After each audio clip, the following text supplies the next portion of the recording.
명목소득이 올라가도 실질소득은 내려간다 라고 표현했습니다. 모든 변화는 저항을 받는다. 특히 시작할 때는 더욱 그렇다. 그리고 그런 시대를 저는 뭐라고 했습니까? 뉴 레짐의 시대다 라고 표현한 겁니다. 네, 여러분 안녕하세요. 제가 클로즈업을 통해서 좋은 책을 좀 골라서 여러분들께 그 책에 있는 행간을 좀 읽어드리는 그런 시간을 계속 가져오고 있는데요. 오늘은 제가 직접 제 책을 읽어드려 볼까 합니다. 2024년 경제가 굉장히 혹독할 겁니다. 그 혹독한 경제, 나는 어떻게 대응해야 될까 이런 고민을 많이 하실 텐데 오늘은 이 촬영 현장에 우리 PD님이 앉아 계신데 제가 PD님께 직접 사인해서 이렇게 선물을 드렸어요. 그래서 당신의 내일에 멋진 내일이 펼쳐질 것입니다. 이렇게 직접 글을 써서 드렸는데 대화한다는 마음으로 여러분들은 이제 저랑 둘이 이 책을 가지고 대화한다는 마음으로 읽어봐 주시길 좀 부탁드리겠습니다.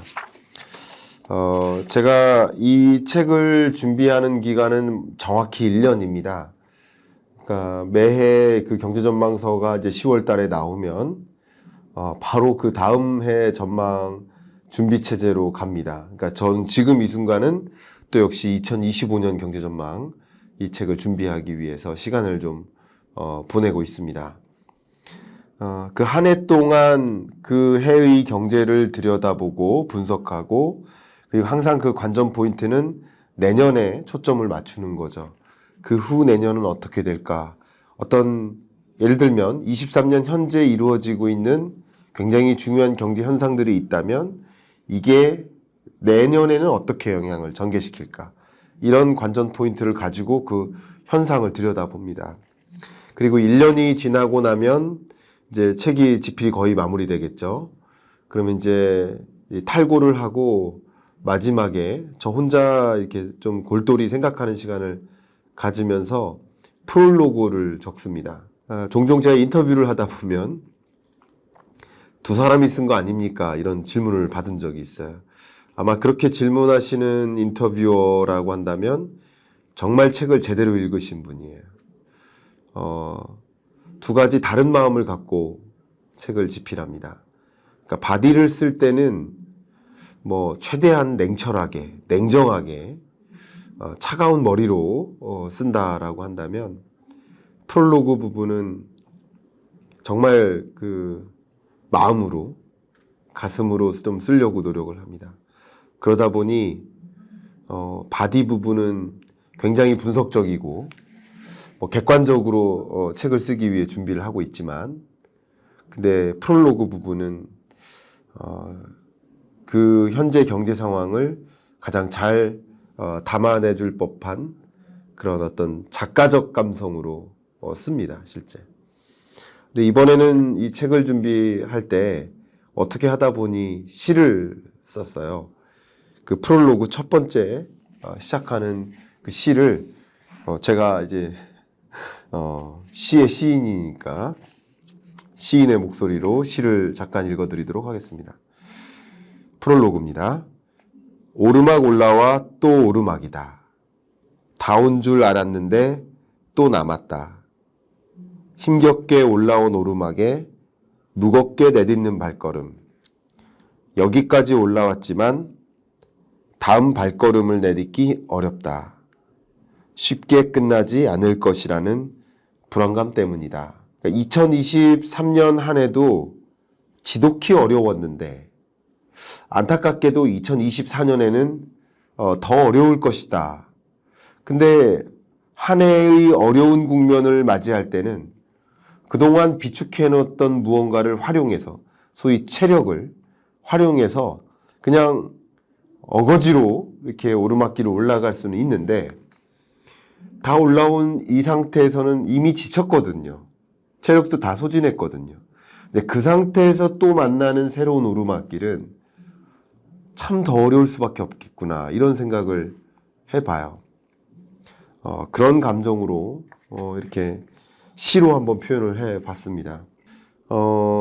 여기서 시작되는 여러 문장들이 있는데 제가 다 말씀드리기보다 그 중에 몇 개 제가 강조할 만한 문구들을 좀 읽어드리도록 하겠습니다. 내려가도 내려가는 것이 아니요 올라가도 올라가는 것이 아니다. 그러니까 물가 상승률이 떨어지고 있지만 여전히 물건의 가격은 오르고 있는 것이다. 아마 이 물가 상승률과 물가의 개념에 대해서는 여러 차례 설명드렸기 때문에 이해가 가실 겁니다. 물가가 떨어질 리 없다. 물가 상승률이 떨어진 것이다. 근데 물가 상승률이 떨어진다고 해서 물가가 떨어지는 것은 아니고 5%에서 2%로 만약에 떨어진다면 이 물건 가격이 10,000원에서 5% 올라서 1,500원이 됐는데 여기서 또 한 번 2%가 올라가는 흐름이니까 1,700원이 넘는 그런 가격으로 또 올라가는 거죠. 1,500원도 너무 비싸다라고 느끼던 그 국면에서 또 한 번 1,700원으로 올라가 버리니까 너무나 부담되는 거죠. 물가 상승률은 떨어지지만 물가는 오른다. 그래서 올라가도 올라가는 것이 아니다. 내려가도 내려가는 것이 아니다. 이런 표현을 쓴 겁니다. 통장에 찍힌 소득이 늘어도 물가는 더 오르니 살 수 있는 물건의 개수는 줄어든다. 명목 소득이 올라가도 실질 소득은 내려간다. 라고 표현했습니다. 그렇기 때문에 고물가, 고금리, 저성장 체제가 장기화되다 보면 그게 나의 삶을 더 짓누르는 느낌이 된다. 실물 경제적으로는 고물가, 고금리가 장기화되고 또 그러다 보니 저성장이 고착화되다 보니 삶이 팍팍해지는 거죠. 그리고 그런 시대를 저는 뭐라고 했습니까? 뉴 레짐의 시대다라고 표현한 겁니다. 새로운 체제다. 그러니까 고물가, 고금리, 저성장이 아예 장기화하다 보니까 그게 그렇게 더 힘든 거죠. 그 힘든 국면이라는 거예요. 다만 제가 뉴 레짐의 시대 부분을 또 이따 설명드리겠습니다만 이게 실물 경제적으로 어렵다라고 해서 그게 그대로 자본시장, 자산시장이 어렵다고 해석하진 않아주셨으면 좋겠다. 저는 그동안 커리어 내내 실물 경제를 연구했고 경제 성장률을 전망하는 게 경제 전망이고 그래서 경제 전망할 때 GDP 규모가 얼마나 늘어날까? GDP의 구분인 소비는 얼마나 늘어날까? 수출은 얼마나 늘어날까? 투자는 얼마나 늘어날까? 이런 것들을 보면서 경제가 어떻게 전개될까를 보여드리는 실물 경제, 리얼 이코노미에서 벌어지는 현상을 주로 말씀드리는 거예요. 다만 이 이야기를 듣고 계신 여러분들이 경기가 안 좋대? 라는 말씀을 물론 귀로 들으셨지만 내가 머릿속으로 상상하는 그 경기는 주식 경기예요. 내가 머릿속으로 상상하는 그 경기는 부동산 경기예요. 어떤 분의 경우에는 코인 경기인 거예요. 그러니까 내가 생각하고 있는 경기는 좀 다른 거죠. 심지어 경기 그 자체도 실물 경제적으로 이렇게 흘러가지만 여러분들이 기업이라고 한다면 아니면 소상공인이나 자영업자나 중소기업 대표님이라고 하신다면 그러면 실물 경제적으로는 그러한 현상이겠지만 그게 결과적으로 내가 체감하는 실물 경기는 또 다를 수도 있는 거죠.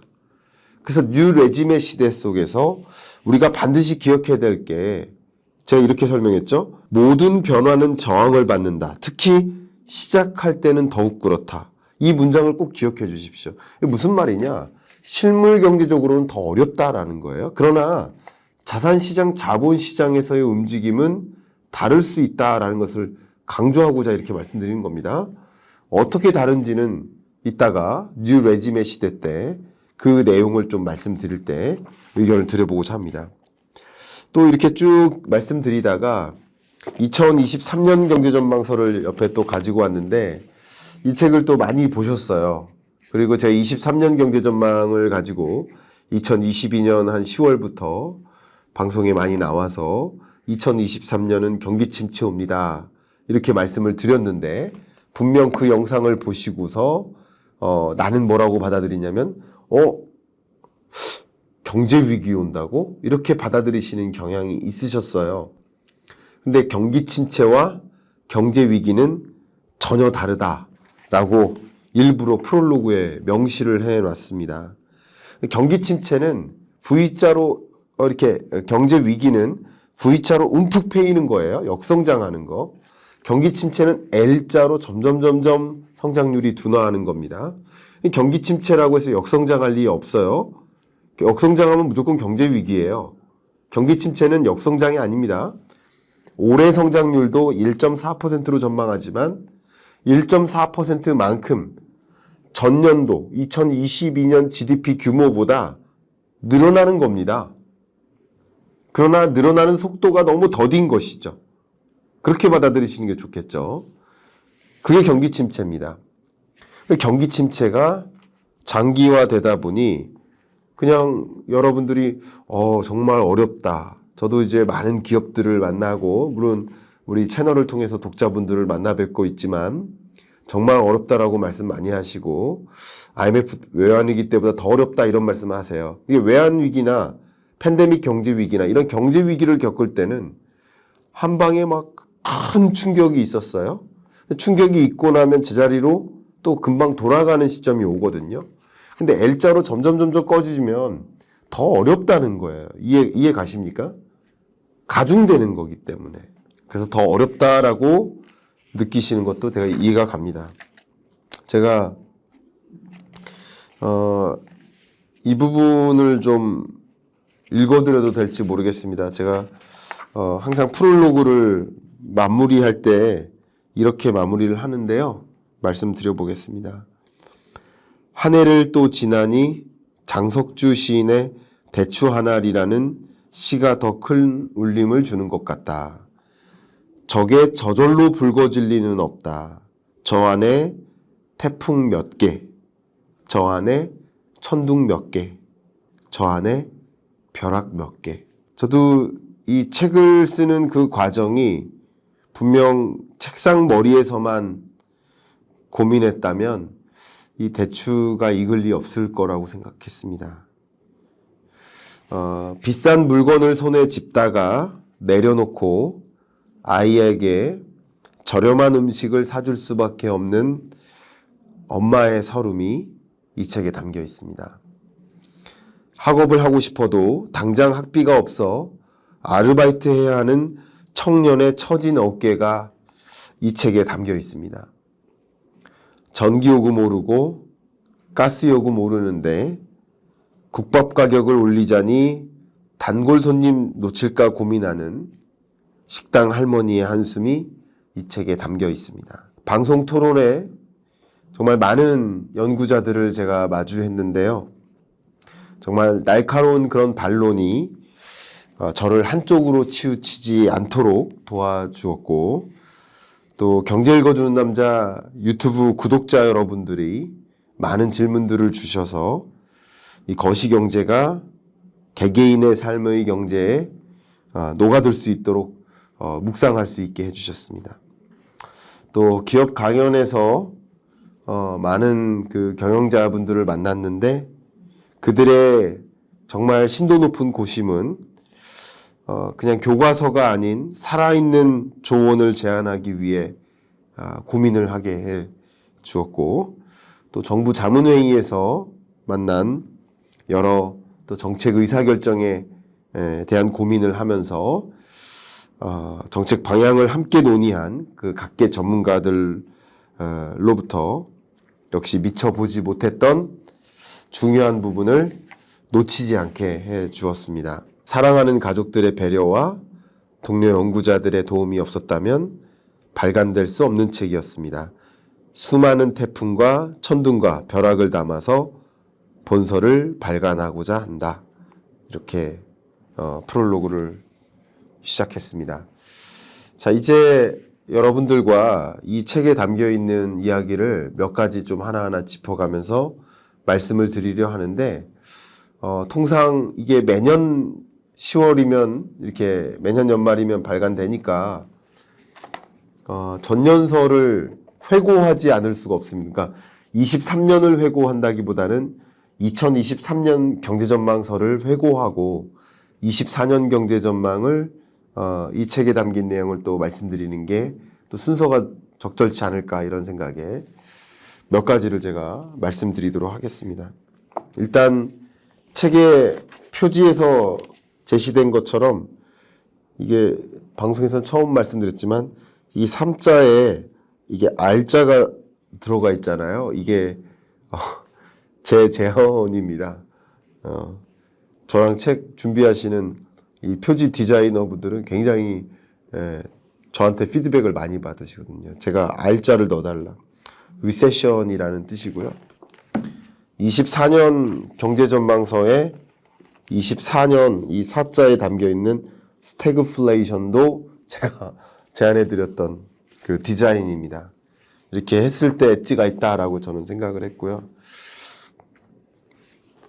2023년 경제전망을 작년에 발간하면서 2023년은 리세션이다, 경기 침체다 라고 말씀드렸는데 지금 우리가 살아가고 있는 지금 경제가 경기 침체 국면입니다. 우리 한국 경제 성장률, 잠재 성장률 기준으로 우리나라는 대략 2% 정도 성장하는 게 맞아요. 다른 외부적 충격이 없다면. 그런데 2023년 1.4%로 경기 침체 맞죠. 잠재 성장률을 한참 밑도는 경제 성장률, 그러니까 경기 침체 전망한 대로 맞고요. 그 다음에 제가 경험해보지 못한 경기 침체가 온다라고 이 문구를 처음 사용했었는데 경기 침체는 경기 침체인데 경험해보지 못한 경기 침체냐, 이 질문에 대해서 답변을 드린다면 우리 한국 경제가 경제 성장률 이 GDP 통계가 추계된 이래로 우리 제대로 정상적인 신뢰할 만한 통계가 구축된 시점을 뭐 쭉 나열한다면 1960년 이 정도로부터 추산을 할 텐데 그 이래로 우리 경제가 역성장을 3번 했어요.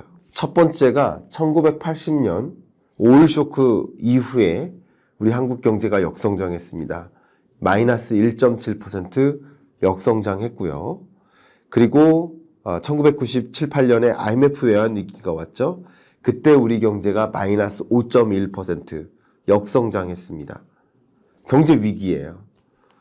그리고 2008년 글로벌 금융위기 왔는데 그때 우리 경제는 0.8% 플러스 성장했습니다. 그래도 경제 위기라고 분류를 다 하시죠.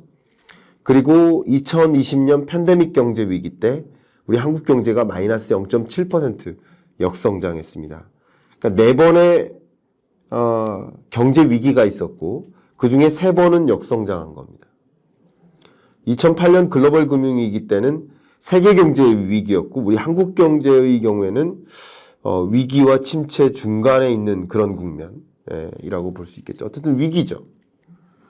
근데 2023년 경제 성장률이 1.4%로 전망이 되고 지금 상황에서는 1.4%도 조금 어렵지 않을까 하는 생각, 좀 도전적인 상승률이지 않을까 이런 생각을 해봅니다. 그래서 1.3% 가능성도 좀 있다 이렇게 보고 있습니다. 근데 이 성장률은 이 4번의 경제 위기, 방금 말씀드렸던 4번의 경제 위기를 제외해 놓고 보면 가장 낮은 성장률이에요. 경기 침체가 이 4번의 경제 위기 말고 경기 침체가 몇 번 있었을 텐데 그 중에서도 가장 가혹한 경기 침체인 거예요.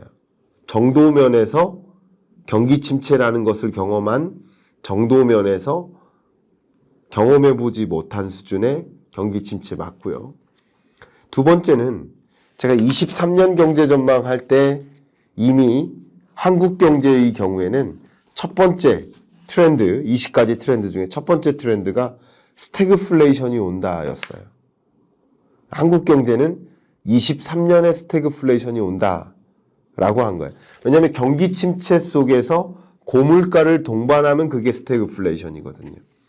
그래서 스태그플레이션 실제 한국 경제는 온 거고요. 근데 24년 전망은 왜 스태그플레이션을 주제로 끌었느냐? 이것은 세계 경제의 스태그플레이션을 말씀드린 겁니다. 그렇게 이해가 되셨길 바라고요. 그러니까 책을 읽어보신 분은 충분히 이해하셨겠지만 혹여나 이제 못 보신 분들께도 말씀드려야 되니까.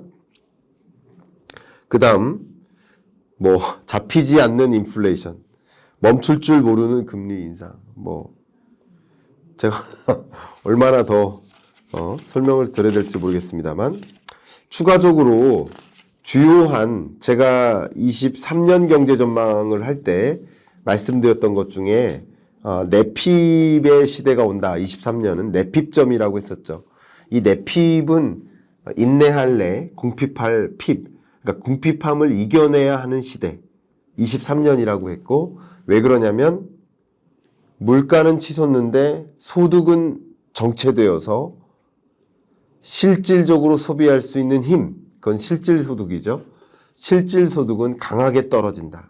그러니까 통장에 찍히는 소득은 그대로일지 모르지만 그 찍히는 소득을 가지고 살 수 있는 물건의 개수가 줄어든다. 그래서 명목소득과 실질소득인데 그 둘의 격차가 벌어진다. 이게 뭐죠? 뭐를 뜻하죠? 모두가 가난해진다. 가계가 가난해진다라는 걸 뜻했고, 제가 모두가 가난해진다라는 표현을 쓴 이유는 모든 5천만 국민이 가난해진다는 뜻이 아니라 평균적으로 우리 가계의 삶이 가난해진다는 뜻이고, 가계뿐만 아니라 기업도 가난해지고 정부도 가난해진다. 가계, 기업, 정부 3대 경제 주체가 모두 가난해진다라는 것을 뜻했죠. 가계가 힘들어지니까 소비할 여력이 없으니 기업이 소매 판매가 이루어지겠습니까? 매출이 안 이루어지죠. 기업도 어려워요. 하물며 이것저것 다 오르니까 인건비 오르고 각종 비용은 다 오르고 매출은 잘 안 일어나니까 힘들어요. 기업도 힘듭니다. 물론 세계 주요국마다 다 똑같은 현상일 테니까 수출도 당연히 잘 풀려나갈 수가 없겠죠. 수출도 힘들어요. 그럼 내수도 힘들고 수출도 힘드니까 기업은 힘든 거예요. 근데 가계와 기업의 경제 활동의 과정에서 이 세금이 거치는 것인데, 그죠? 소득을 영유할 때 소득세를 내고 소비 지출할 때 또 소비세, 부가가치세를 내잖아요. 법인이 경영 활동할 때 법인세를 내잖아요. 근데 이렇게 경제 활동이 수축되어 가는 국면이니까 법인세가 잘 갇힐까요? 아니면 소득세가 잘 걷힐까? 아니죠. 그러니까 정부도 가난해진 거죠. 세수가 별로인데 세출을 적극적으로 늘릴 수 있을까요? 그러니까 24년 예산안에 계획한 세출 계획 자체가 정말 가장 긴축적인 재정을 편성하지 않았습니까? 그죠? 그런 것들. 그게 저는 내핍의 시대라고 설명했고, 그래서 23년을 내핍점이라고 쓴 겁니다. 2050년 전망까지 매년 경제전망서를 발간할 것이기 때문에 그 해를 점으로 표현하고 있고 23년은 내핍점이라고 썼던 겁니다. 답변이 되셨길 바라고, 그 밖에 23년 전망할 때 제가 전망으로서 제시했었던 것 중에 가장 대표적인 게 금리죠. 금리 중요하다고 그랬고 23년 연내는 기준금리 인하가 없다라고 말씀드렸고, 없는 이유는 이 물가를 잡기 위해서 금리 인상을 단행했는데 물가가 안 잡혔는데 금리 인하를 혼자 할까요? 그럴 리 없다, 이 말씀 드렸죠. 그래서 그럴 리 없는 상황이 이제 23년 한 해를 거의 마감하는 이 지점에는 금리 인하 정말 없겠구나라는 것을 더 공감하실 것 같고요. 지금 이 수준에서 24년 금리 전망을 해드린다면 금리 인하 24년에도 쉽지 않겠구나. 중동전쟁이라는 불확실성이 등장해서, 그래서 고금리가 그냥 장기화되겠구나. 이런 생각을 좀 해봐요. 이따 금리 편에서 더 구체적으로 말씀드리겠습니다.